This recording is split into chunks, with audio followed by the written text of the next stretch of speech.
The base of the pyramid is here, everything anyone ever dreamed of, and more. The base of the pyramid is here, everything anyone ever dreamed of, and more. But love is lost, the only sacrifice to live in this heaven, this Disneyland where people are the games. The only sacrifice to live in this heaven, this Disneyland where people are the games. Dorothy Stratten, Los Angeles, August 1979. The fourth wall of the pyramid was begun before Dorothy was born, when Hefner, an enterprising 27-year-old Midwesterner, came up with an idea: take masturbation out of the bathroom and put it on the newsstands. In late 1953, when the first issue of Playboy appeared, it was revolutionary in its obvious approach to men's fantasies. But it gained a measure of respectability as the years went by when the Supreme Court ruled, by implication, that Playboy articles were of redeeming social value. In its first year, the magazine's circulation grew from 70,000 to 175,000. In 20 years Playboy sold more than 6 million copies monthly. An extremely shy young man from a strict Methodist family, young Hugh was a virgin through military service and into his 20s. And then there was a tremendous setback in his romantic life. His boyhood sweetheart, his first real-life pin-up, made him a cuckold. Earlier in the same year Dorothy was killed. A book was published, The Neighbor's Wife by Gay Talese, which told most of the story. Hefner himself, and the ex-MRS. Hefner, had given Talese all the details of the one great disappointment of his life. The book reported how Mildred, the girl he had always planned to marry, his one and only love, had broken down. During a movie they were attending, its crime story seemed to parallel hers, and confessed soon after that for more than a year she had been having an affair with another man. Mildred had told young Hefner that of course she understood why he wouldn't want to marry her now. But young Heg did marry Mildred, he forgave her. Also, he told Talese, for a time, having been alarmed by the competition, he wanted Mildred more than ever. She bore him 2 children, a girl and a boy, yet the relationship didn't survive. Although he was still married. Hefner roamed about, lost. He continued to read sex books and any pornography he could find, and masturbated regularly. His favorite dream was to strip and seduce everybody's girl next door, the one who had broken his heart. Until Playboy arrived, pornography was not easily accessible to the average man. And it was embarrassing to buy. Then, in 1951, Marilyn Monroe's nude calendar photograph scandalized the country.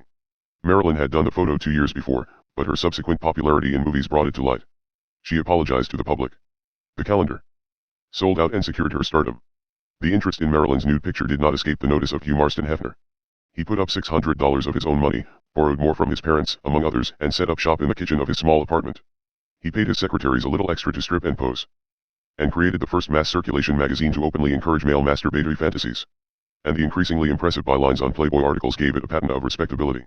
To the men and boys of the world, Hefner became the great emancipator, a swinger who shared the wealth, a liberal thinker who rode the crest of a revolution that changed the nation. The concept of mass publishing pictures of female physical perfection did not originate with Hefner.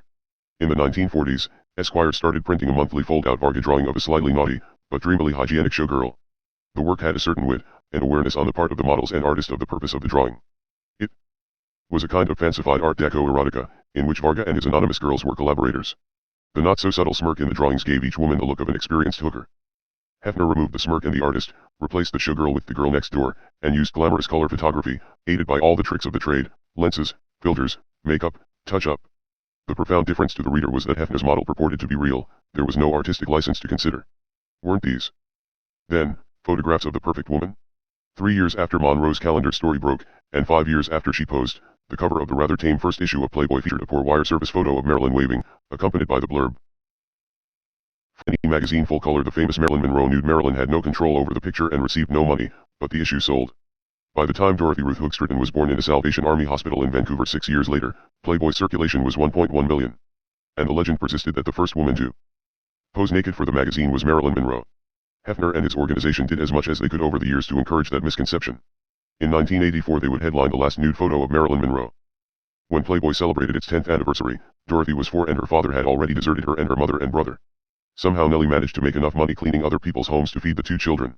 At the age of 7, Dorothy began doing odd jobs to help out while Nellie studied practical nursing. Meanwhile, as Playboy turned 13, Hefner was reportedly well past Don Giovanni's 1003 conquests.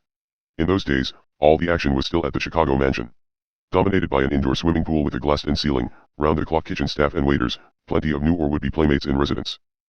Hefner's home for young women virtually advertised sexual satisfaction guaranteed. The 60s were Hefner's golden decade, the magazine and the Playboy clubs around the country were thriving. Now what did Mildred think of her cuckolded ex-husband? Had he shown her sufficiently what she had given up, the hero of millions? He had made it easy for her. If she wanted to see by whom she had been replaced, she had only to open the latest issue, a catalog of her ex-husband's victories easily available across the nation. It was the cuckold's ultimate revenge.